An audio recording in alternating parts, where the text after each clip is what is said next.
আসসালামু আলাইকুম and good morning. How are you all? আশা করছি সবাই সুস্থ আছো, নিরাপদে আছো। সো আমরা ছিলাম আমাদের এক্সপিরিয়েন্স 3.5 মানে তোমাদের ইউনিট 3 এর যে ইউনিটটা আছে আমাদের ইফ নামে, ওখানকার এক্সপিরিয়েন্স 3.5 পর্যন্ত আমাদের শেষ হয়েছিল গত ক্লাসে, পেজ নাম্বার 25। আজকে আমরা 3.6 থেকে শুরু করব, ঠিক আছে? সো তোমরা আমার সাথে তোমাদের টেক্সট বুকটা হাতে নাও। তোমাদের টেক্সট বুকের পেজ নাম্বার হচ্ছে 25, এক্সপিরিয়েন্স 3.6 শুরু করবো আমরা আজকে, ঠিক আছে? আমরা পয়েম পড়ি, কবিতা পড়ি, তাই না? কিন্তু কবিতার আসলে মূল বিষয়গুলো কি, বিষয়বস্তুগুলো কি, থিমটা কি, সেটা আমরা অনেক ক্ষেত্রে বুঝি না। আমরা শুধু রিড আউট করে যাই, আমরা শুধুমাত্র পড়ে যাই, মুখস্থ করি। অনেক সময় বাংলা কবিতার ক্ষেত্রে যদি আমরা বলি, কবিতা মুখস্থ করি, না বুঝে মুখস্থ করি। এখানে যে আসলে একটা মোরাল লেসন আছে, আমাদের যে একটা শিক্ষণীয় বিষয় আছে, এটা সম্পর্কে আমরা অনেক সময়ই অবগত হই না, ঠিক আছে? সো এই লেসনটাতে আমরা দেখব একটা কবিতার থিম কিভাবে বানাতে হয়, ঠিক আছে? এবার কিছু গাইডলাইন্স দেয়া আছে এবং আমরা একটা প্র্যাকটিস করব, ওকে? সো কথা না বাড়িয়ে শুরু করে দিই আমাদের আজকে লেসন। সো আমরা ইনস্ট্রাকশনটা আগে পড়ি। 3.6-এ কি আছে? Read the following note on the central theme of a poem. আমাদের এখানে একটা কবিতার মূল যেই থিমটা, মূল যেই বিষয়বস্তুটা, সেটা আমাদেরকে তুলে ধরা হয়েছে। সেজন্য আমরা যেটা করব, এটা কিভাবে বানাতে হয় এটার একটা ইনস্ট্রাকশন দেয়া আছে, নির্দেশিকা দেয়া আছে, সেটা আমরা দেখব।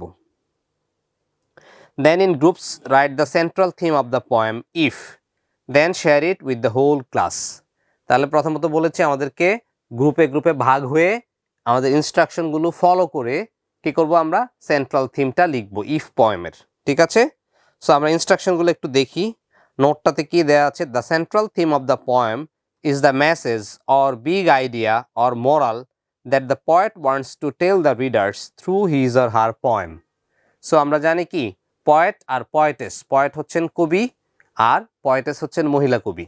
সো এক্ষেত্রে আমরা দেখা যায় যে সেন্ট্রাল থিম, আসলে কবিতা শুধুমাত্র মানুষকে আনন্দ দেওয়ার জন্য লেখা হয় না, এটার ভিতরে ইনার মিনিং আছে, উদ্দেশ্য আছে। হ্যাঁ, কবি বা সাহিত্যিক তারা সবসময় কি করেন, তারা হচ্ছেন সমাজের দর্পণ। হ্যাঁ, writers are the mirror of the society. তারা সমাজে, আমরা যেরকম দর্পণ মানে আয়না, আমরা আয়নার সামনে দাঁড়ালে যেরকম আমাদের নিজের চেহারার প্রতিফলনটা দেখতে পাই, ঠিক তেমনি আমরা যখন একটা পয়েম পড়ব তখন আমাদের সমাজের চালচিত্রটা, বিভিন্ন জিনিস নিয়ে, অনেক সময় তারা প্রকৃতি থেকে লিখেন, প্রকৃতি নিয়ে লিখেন, অথবা সমাজের কোনো অসঙ্গতি নিয়ে লিখেন। সো আমরা এই জিনিসগুলো লেখনির মাধ্যমেই মানে আমরা বুঝতে পারি, হ্যাঁ, সমাজের বর্তমান অবস্থাটা কি। এরকম তুমি যদি একজন মানুষকে বলো যে সবসময় সত্য কথা বলবে, কখনো মিথ্যা বলবে না, এটা মানুষ খুব কমই নিবে। কিন্তু তুমি যদি দু একটা দৃষ্টান্ত স্থাপন করো, দু একটা এক্সাম্পল দাও, উদাহরণ দাও, তখন তারা কিন্তু ওই জিনিসটাই ফলো করার চেষ্টা করবে। বুঝতে পেরেছো? আমরা সেই ছোটবেলায় রাখাল বালকের গল্প শুনেছিলাম, যেটা পড়ে আমরা উদ্বুদ্ধ হয়েছি, আমরা যেন বেশি বেশি সত্য কথা বলি, আমরা যেন ভালো হয়ে চলি, আমরা যেন অন্যকে ধোঁকা দিই না, বা আমরা যেন মজা করে মিথ্যা না বলি, এই জিনিসগুলো, ঠিক আছে? সো শুরু করব তাহলে। It is a universal lesson which isn't just specific to the poem. দেখো, এই যে কবিতার যে লেসনটা বলছে, ইটস আ ইউনিভার্সাল লেসন, এটা সার্বজনীন, সবার জন্যই সমান, ঠিক আছে? Which isn't just specific to the poem, এটা শুধুমাত্র এই কবিতার ক্ষেত্রেই না, বাট আ জেনারেল মেসেজ। এখানে একটা কি আছে, একটা তথ্য আছে, একটা বার্তা দেয়া আছে, ঠিক আছে? For example, the central theme of the poem little things which you read in class 6 is, আমরা ছোট ক্লাস 6-এ তোমরা হয়তো পড়োনি, তোমাদের যারা বা তোমরা গত বছর পড়েছো, হ্যাঁ, তোমাদের ক্লাস 6-এ যে লিটল থিংস পয়েমটা ছিল, সেটার কথা এখানে বলা হয়েছে। We can make the world heaven by our little good things. আমরা যে লিটল থিংস পয়েমটা পড়েছিলাম, এটার মানে হলো আমরা আমাদের ছোট ছোট কাজ করে, ভালো কাজের মাধ্যমে আমাদের পৃথিবীটাকে একটা স্বর্গরূপে বানাতে পারি, ঠিক আছে? আমরা আমাদের পৃথিবীটাকে একটা সুন্দর পৃথিবী, বাসযোগ্য পৃথিবী, একটা ইউটোপিয়া, স্বর্গরাজ্য বানাতে পারি। On the other hand, our errors through little now eventually make the world hell. আমরা আবার যদি ছোট ছোট কি করি, ভুল করি, সেই ভুলগুলোই কি, আমার ভুল, তোমার ভুল, সকলের ভুলগুলো মিলে পৃথিবীটা একটা নরকে পরিণত হয়।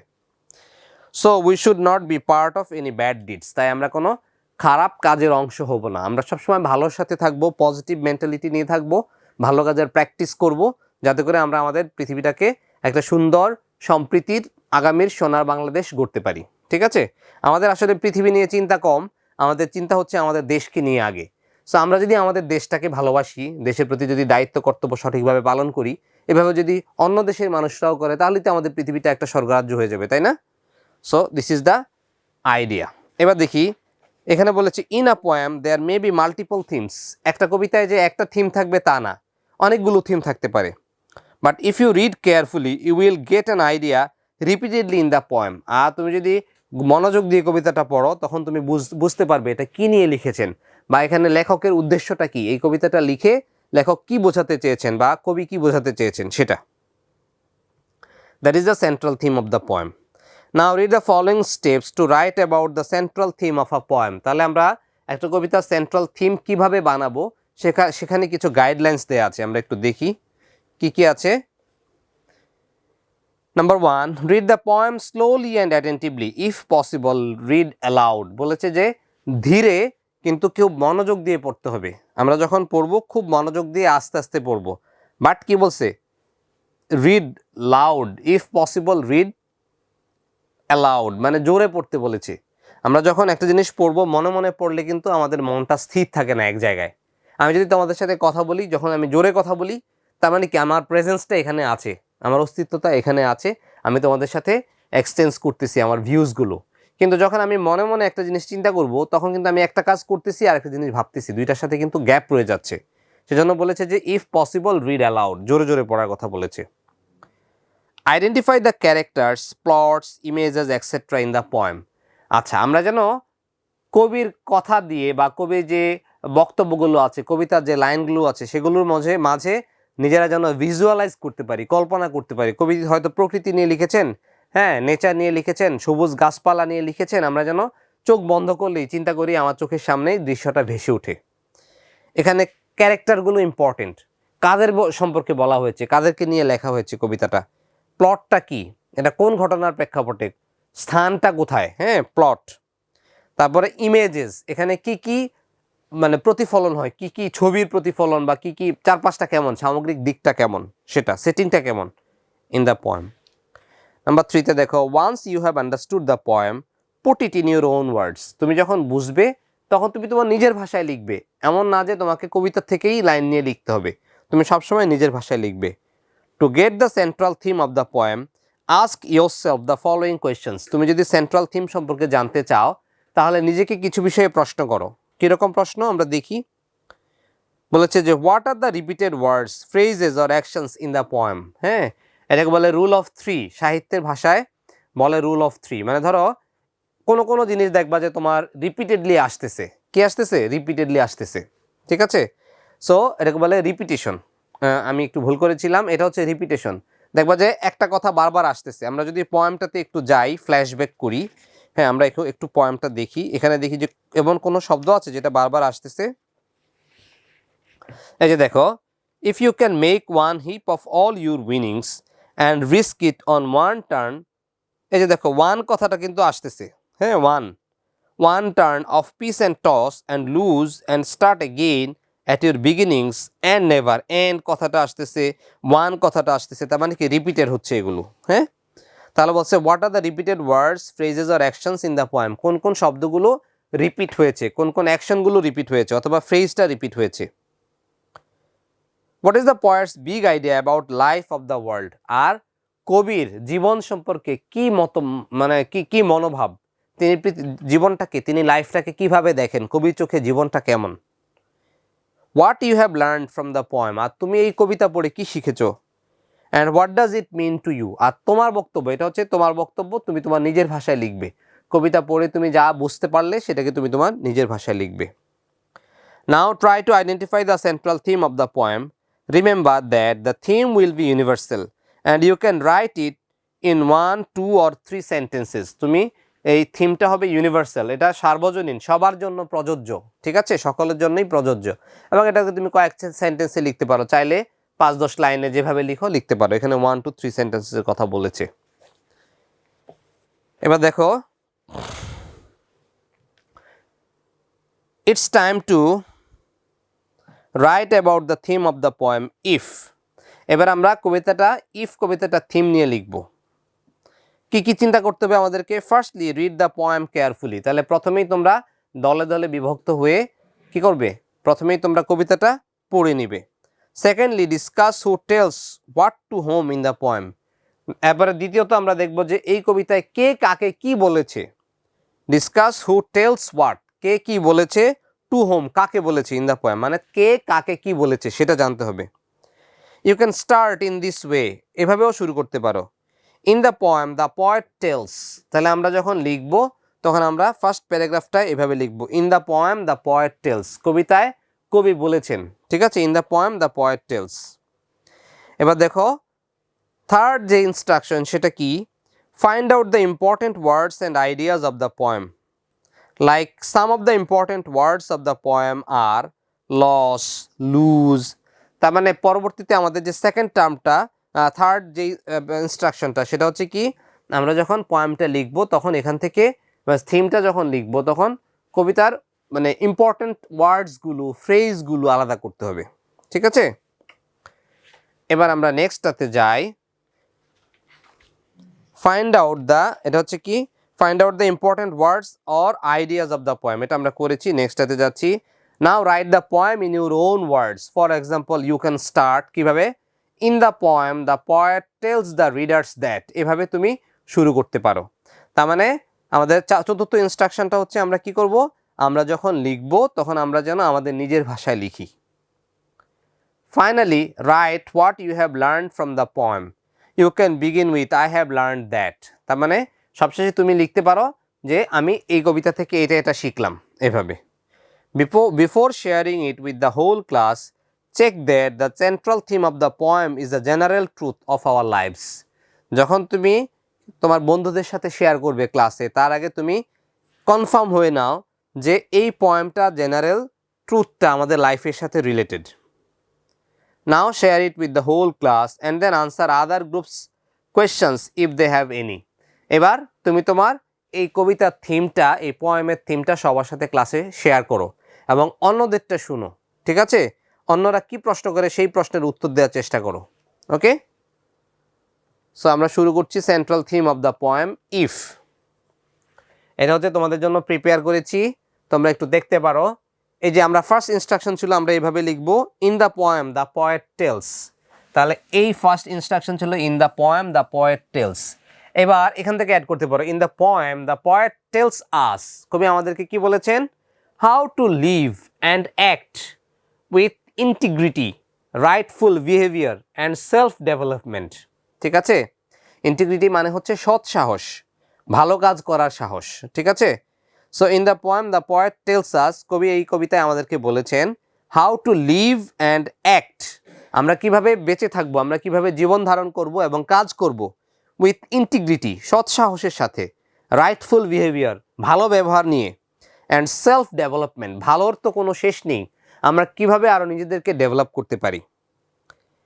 Each of the lines deals with different life situations, বলা হচ্ছে if of the lines deals with different life situation. সবার প্রেক্ষাপট কিন্তু এক না, আমার জন্য যেটা কষ্ট তোমার জন্য সেটা হয়তো আনন্দের, ঠিক আছে। আমার যেখানে অভাব তোমার সেটার নাম বিলাসিতা, এটা হতে পারে না। প্রত্যেকটা মানুষের ক্ষেত্র আলাদা, প্রত্যেকটা মানুষের প্রয়োজন আলাদা, প্রত্যেকটা মানুষের অবস্থাও আলাদা। সো বলেছে each of the lines deals with different life situations and the best way is to act during them. আর আমরা চুপচাপ বসে থাকবো না, আমাদের জীবনে সমস্যা আসবেই, সেটা সমাধানের জন্য আমাদেরকে চেষ্টা করতে হবে, কাজ করে যেতে হবে, ওকে।